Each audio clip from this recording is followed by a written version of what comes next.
Olá você que nos acompanha aqui nas redes sociais. Nós estamos começando mais um programa de esportes aqui no programa Central do Esporte da Tridimensional. E nós vamos falar muito sobre o futebol hoje. E você que não está inscrito no nosso canal, se inscreva lá, dê o joinha lá, dê aquele like lá para o crescimento do nosso canal para que possamos levar mais programações para você. E hoje nós vamos falar aqui muito da seleção brasileira, que tem um jogo difícil contra a Colômbia, e vai ter mais um jogo complicado nesta terça-feira contra a atual campeã mundial Argentina. Ao meu lado é Nilson Lopes, que vai falar aqui para nós sobre seleção brasileira, sobre o que podemos esperar. Fala, Nilson Lopes. Olá, pessoal, tudo bem? Você que está nos acompanhando nas redes sociais, muito obrigado aí sempre pela audiência, acompanhando nossa programação, mais um Central do Esporte. Tivemos nessa rodada da eliminatórias da Copa do Mundo um jogão, Brasil e Colômbia, né? Esse jogo foi na quinta-feira e o Brasil venceu com um gol do Vinícius Júnior no final da partida, um jogo bastante difícil. A seleção brasileira foi com uma modificação na escalação, entrando o João Pedro no ataque e com o trio de ataque que é sensação no mundo, mas que na seleção está devendo ainda muito as suas apresentações. O Rodrigo não jogou bem nesse jogo contra a Colômbia, né, fazendo uma função pela direita, então o Rodrigo ficou devendo ali. A função do Rodrigo no Real Madrid, ele joga mais solto, caindo mais para dentro, mais para no meio, e na seleção ele está jogando um pouco mais como ponta e não é muito a dele. Então faltou um pouquinho de Rodrigo no jogo da seleção. O Vinícius Júnior jogou razoavelmente bem, né? Foi decisivo, o pênalti foi em cima do Rodrigo no início do jogo, e o gol também do Vinícius Júnior, e o gol foi do Vinícius Júnior no chute fora da área.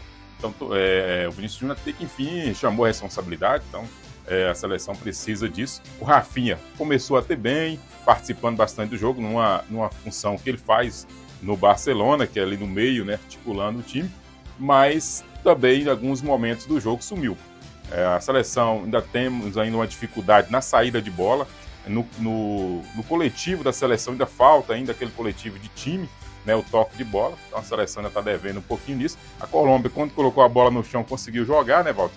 Então ainda precisamos mostrar mais futebol coletivo da seleção. A seleção ainda está dependendo muito dos jogadores individuais, do talento individual que temos ali, principalmente no trio de ataque. Então nós diríamos assim, na falta de Neymar, é Vini Júnior. Na falta de Neymar e Vini Júnior. Tem que chamar a responsabilidade. Tem que chamar a responsabilidade, né?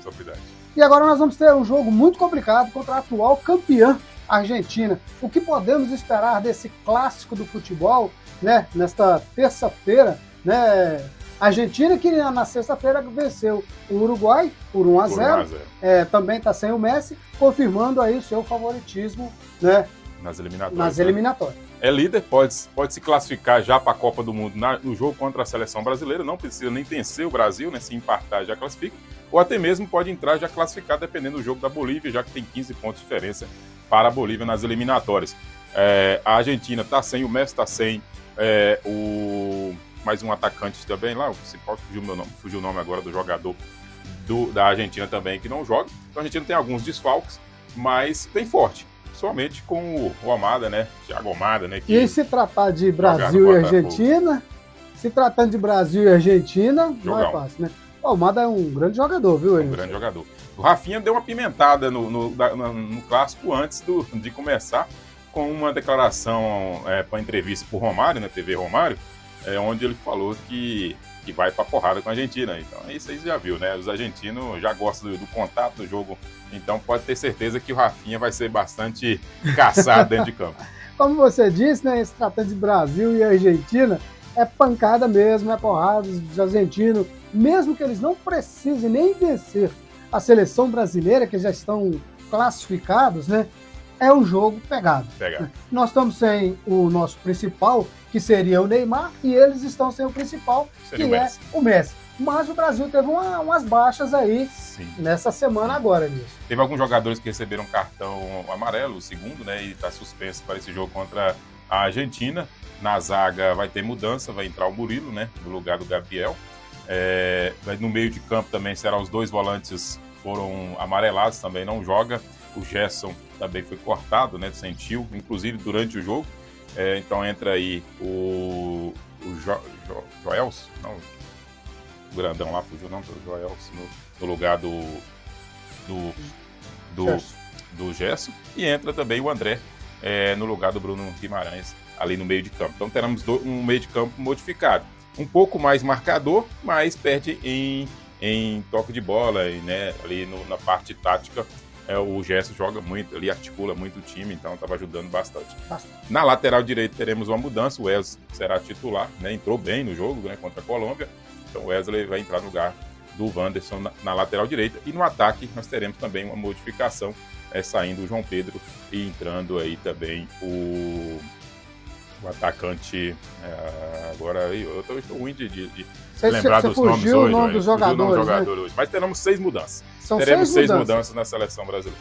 E eu não vou completar porque eu não vi os jogadores que foi abaixo. E no gol, né? No gol também teremos mudança. O Bento joga no lugar do Alisson. O Alisson que teve um encontro, né? Fez o requisito de convulsão. Então o protocolo de convulsão não pode jogar dentro de um prazo. Então está muito curto o prazo.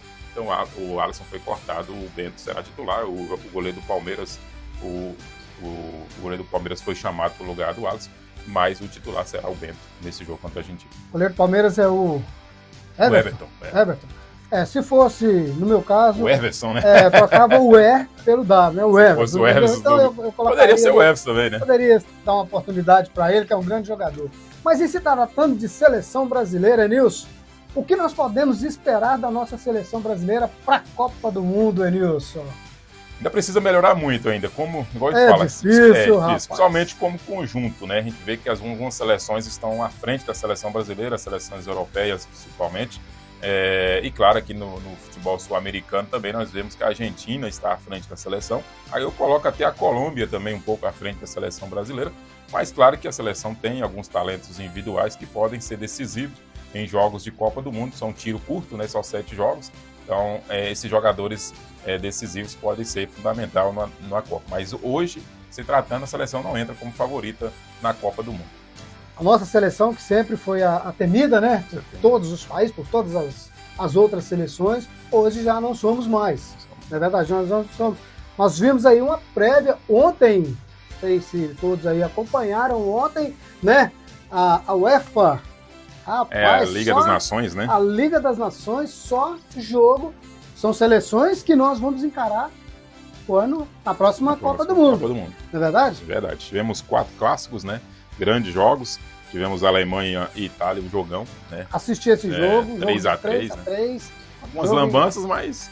Foi aquele negócio assim, a Alemanha começou, eu pensei que ia golear a Itália. A Alemanha abriu 3x0, porém voltou para o segundo tempo, o técnico fez algumas mexidas e a Itália conseguiu empatar e quase vira. Se a Itália vira, iria para a prorrogação e pênalti. E depois poderia dar problema para a Alemanha. Mas teve um pênalti que foi o VAR que o VAR anulou, né? Anulou e teve outro também, né? Que o VAR chamou e deu. Então, e deu o pênalti, exatamente. Elas por elas, né? O que acontece ali é que o VAR, ele tá ali para isso, para poder auxiliar a arbitragem que está lá dentro. Se foi pênalti, foi pênalti. Se não foi, não tem que se discutir. Não é mesmo, Nilson? E só esse jogo que não foi para a prorrogação, né? Os outros jogos foram. Os outros 3. A Alemanha venceu o primeiro jogo e empatou o segundo, se classificou. Dinamarca e Portugal. Dinamarca venceu de 1x0 o primeiro, perdeu por 5x2, mas a gente fazia 5x2, só que 2 gols desses aí foram na prorrogação. Né? A prorrogação, o Portugal fez 2x0, mas no jogo normal foi 3x2. Se não me engano, eu acho que o jogador lá, o Cristiano Ronaldo fez um gol e perdeu o pênalti. E perdeu um pênalti. Ele perdeu um pênalti, né?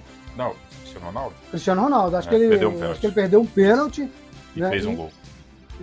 Então assim, aí e os outros jogos nós tivemos Holanda e Espanha, acho que esse jogo foi os mais o jogo, acho que foi um dos melhores jogos dos 4, né? Foi os 2 jogos da Alemanha e Espanha, foi bastante disputado, bastante acirrado, e a Holanda que tem, né? O jogador do Corinthians, né?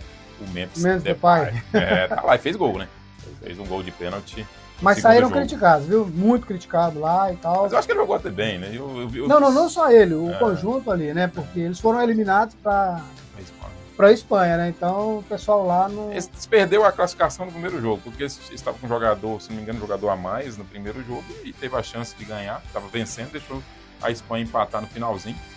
Então a Espanha levou o jogo para casa e conseguiu empatar também, quase que vence, né? Teve um golaço também do garoto do Barcelona, né? E aí depois teve um empate no finalzinho e nos pênaltis venceu por 5-4. O outro jogo foi a Croácia e França. A França devolveu o resultado, né? Jogando em casa, 2-0. Foi para os pênaltis e venceu também. A França que jogou muito, né? Jogou muito, merecia ganhar em tempo real, mas o Croácia foi aquele estilo Croácia, né? Foi levando, foi para os pênaltis, mas aí não deu sorte igual deu contra a seleção na Copa do Mundo. Então são seleções que nós vamos encarar agora, Copa do Mundo. Agora então, Copa do Mundo. Seleções... Teremos a Alemanha e Portugal, Espanha e França nas semifinais. Só um detalhe, que esses jogos das semifinais serão todos na Alemanha, todo no país da Alemanha. Então a Alemanha jogará em casa a semifinal em jogo único, né? Então jogo único, tanto a semifinal quanto a final, isso marcado no meio do ano. Maravilha, Nilson. Então vamos agora mudar um pouquinho o assunto e vamos voltar um pouquinho para cá, né? Para o Brasil. Vamos falar aí um pouquinho dos sorteios da Libertadores e da Sul-Americana. Algumas surpresas aí, Nilson? O que você me fala aí na Sul-Americana? Na Sul-Americana foi bastante dividido, né? Tivemos os brasileiros nos grupos. Eu acho que o Corinthians teve um grupo com times mais cascudos, né? Como a América de Cali, o Huracan da Argentina, o Racing do Uruguai, mesmo se não sendo o Racing da Argentina, mas é um time também que já é acostumado com jogos sul-americanos. O Grêmio, né, acho que pegou um grupo tranquilo, só tem o Godoy Cruz aí da Argentina, que é um tradicional, mas os outros são o time paraguai e outro time do Peru. O Cruzeiro, né, também o grupo do Cruzeiro, acredito não seja um grupo tão difícil, tem o Palestino do Chile, mas não é um time são também times todos praticamente desconhecidos, assim, né? Eles não são União da Argentina, tradicionais. Os times argentinos que estão, o tradicional é o Independiente, é o Estudiantes, né? São os favoritos. O Atlético Mineiro, eu diria que ele tá num grupo assim que ele pode encarar um problema que ele tem ali o Caracas. O Caracas é um time velho conhecido. Né? O Caracas da Venezuela, então é time aí, mas aí já entra aí o Cienciano, que já não tem tanto tradição assim, mas é aquele negócio, né? Quando você vai para uma Sul-Americana, para um jogo desses times, eles jogam né? Eles jogam sua alma, né? E depois também tem o Deportivo de Iquique, também do Chile, né? Também desconhecido. Então, nós diríamos que a Sul-Americana vem tranquilo. Sul-Americana, eu acredito que os times brasileiros são favoritos. Claro que tem os dois times argentinos, como eu citei, que é o Estudiantes e o Independiente, são os dois times tradicionais. Acredito que esses dois times vão fazer força, mas os times brasileiros, principalmente aí Corinthians, vem numa crescente, Cruzeiro foi o vice-campeão ano passado, o Atlético Mineiro, né? Então são os três aí, com certeza vão chegar forte na Sul-Americana. O grupo mais difícil... E o Grêmio também, né? Que é tradicional.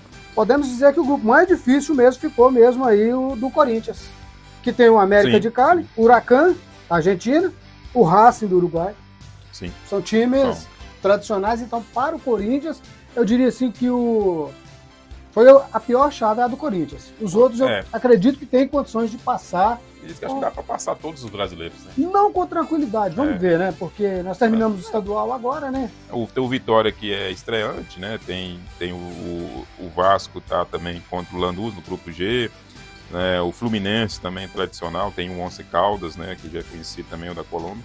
Mas assim, os times brasileiros e os times argentinos, alguns dois times argentinos aí são os mais fortes, são os favoritos. São os favoritos a chegar, né? Mais alguma coisa da Sula? Na Sula agora é esperar. A Sula é esperar. Claro que depois tem o playoff, tem toda uma questão, a Sul-Americana é um pouco mais complexa, né? Tem esses grupos, classificam 2 de cada grupo, e depois entra os terceiros colocados da Libertadores, né? Os que não classificaram, alguns melhores terceiros colocados vêm para a Sul-Americana. Então tem ainda muito a acontecer ainda. O caso aqui, o Corinthians já veio, né? Que ele já foi eliminado. O Corinthians já foi primeiro, adiantou, né? O Corinthians adiantou, então é por isso que o Corinthians já pegou esse grupo aí para ver se realmente ele merecia estar lá na Libertadores, né? Verdade. Nilson, você trouxe alguma coisa da Libertadores também? A Libertadores é assim, os grupos da Libertadores a gente Flamengo, espera que tá tudo tranquilo. São grupos tranquilos, acredito que não tão difíceis. A Libertadores assim, é mais pegada. Mas claro que tem alguns grupos, principalmente o grupo do Fortaleza, né, que o Bahia ficou junto também, vai ser um grupo complexo, que 2 times brasileiros, como a gente tinha mencionado, né, que poderia acontecer, e ocorreu 2 times brasileiros no mesmo grupo. Daqui a pouquinho a gente volta falando sobre a Copa do Brasil e o Campeonato Brasileiro que está batendo na porta.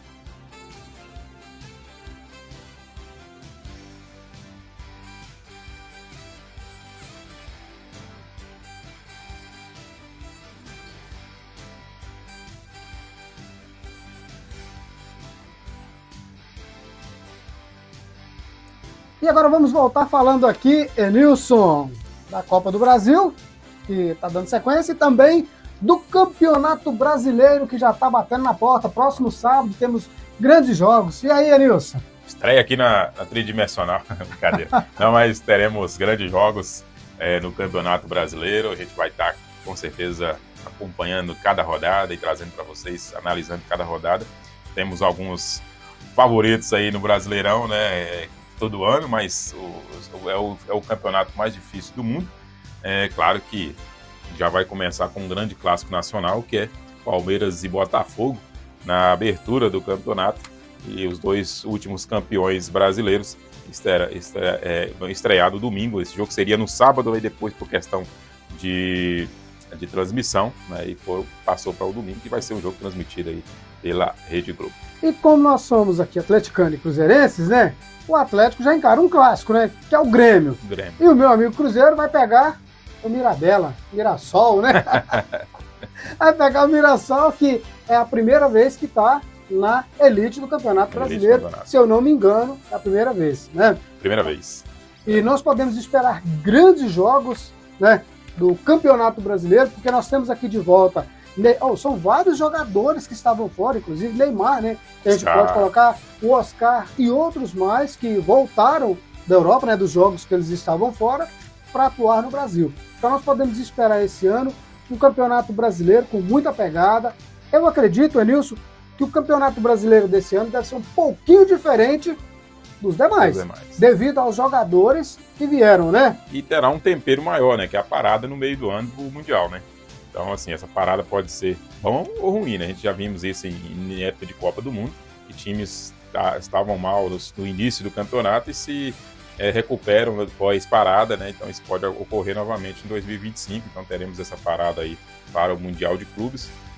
Então, a gente vai ver como que vão chegar os times a ter o Mundial de Clube e vários deles que são favoritos aí ao título estarão no Mundial. Isso também pode ser benéfico para os outros, né? Para os outros times que já estão preocupados aí com o Mundial de Clube, fora a Libertadores, né? E Sul-Americana também, que atrapalha o brasileiro. Esse dia eu comecei até a ficar alegre, rapaz, porque surgiu uma notícia que o Atlético poderia ser convidado para disputar o Mundial de Clubes, né? Devido ao time do Leão, esqueci qual é o Leão, que do México saiu. Né? Do México que saiu, então seria o ranking, tivesse melhor no ranking, que seria o Atlético Mineiro. Mas a Conmebol não autoriza, tá? Então, infelizmente, foi só um momento de alegria, assim, mas infelizmente... Você queria participar? Mas vai lá e passa vergonha, é melhor ficar, não? Seria assim, uma participação relâmpaga. Vai que vai, participa, passa vergonha, né? Maravilha. Mas, então, Campeonato Brasileiro, batendo na porta, próximo sábado. Próximo sábado. O Cruzeiro teve um jogo treino contra, mais um amistoso, né? A gente jogou treino, mas esse foi um amistoso, teve torcida contra o Bragantino, teve alguns pontos positivos, teve algumas novidades no time titular. O Wallace começou como titular, acredito que pode ter uma briga aí aberta entre o Wallace e o Romero, né? O Romero era titular absoluto, mas parece que agora o treinador está dando uma olhada melhor pro Wallace. Mas o Wallace ainda precisa um pouquinho melhorar, né? Claro que tem a questão também de falta de ritmo de jogo, porque treino é uma coisa, ritmo de jogo é outra, mas ele está bem mais fino. Quando chegou, ano passado, ele teve algumas apresentações bastante ruim, né? Então, esse ano ele precisa mostrar por que valeu 30 e poucos milhões de reais. Eu assisti aquela disputa fortíssima entre Cruzeiro, entre Cruzeiro e Red Bull, né? Um jogo assim, um jogo tranquilo, né? Mas nada de amistoso. Realmente é como eu disse, nada de amistoso. O Cruzeiro jogou um jogo até bem, né? Gabigol foi lá, né? Marcou o gol já saiu comemorando. É o que o torcedor do Cruzeiro espera dele. Né? E ele tá empolgado, o Gabigol, acho que ele tá bem comprometido. É o que eu disse, o Cruzeiro, eu acho que ele vai encaixar, ele vai começar a incorporar, bom? E agora, como nós já falamos anteriormente, na Central do Esporte passada, agora sim, agora a gente começa a ver quem é quem, não é verdade? Porque agora começa grandes jogos. Grandes jogos. O Cruzeiro, só dando também, o Cruzeiro desse amistoso não jogou com o Matheus Pereira, não jogou, né? O Matheus Pereira não estava em campo e é uma informação que o treinador, né, o Jardim, passou para a torcida que o Matheus Pereira não será titular absoluto como ele vinha sendo.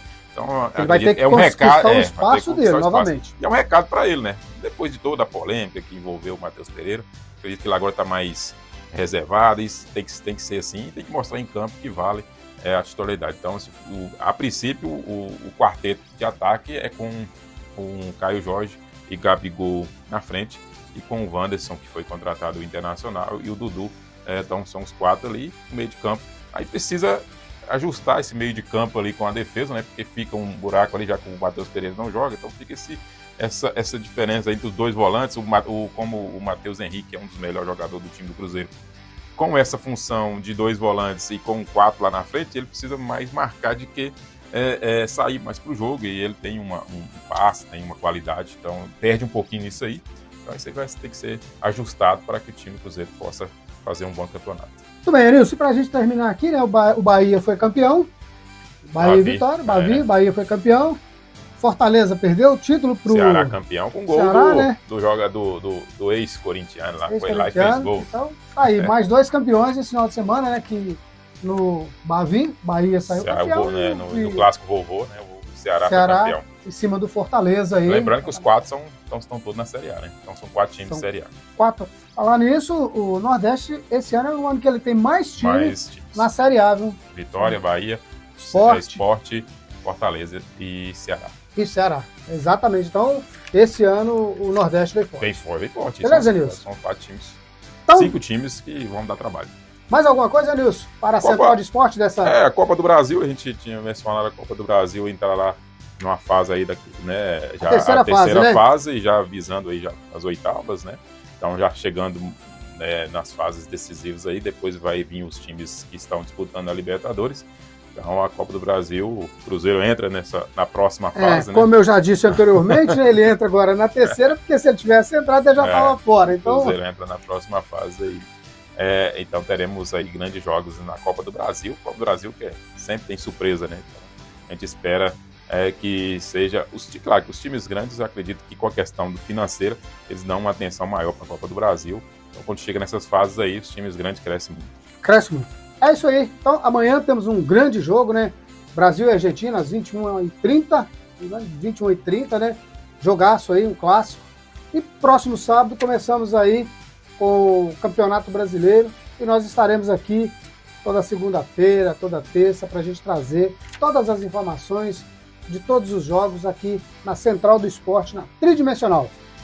Nilson, valeu, muito obrigado a você. Valeu, obrigado a você, obrigado a todos os ouvintes, todos os acompanhantes, nossos telespectadores aí que acompanham nas nossas redes sociais. Fique ligado, que a gente sempre vai ter vídeos novos aí. Sempre vai ter, acompanha a gente, segue nós aí.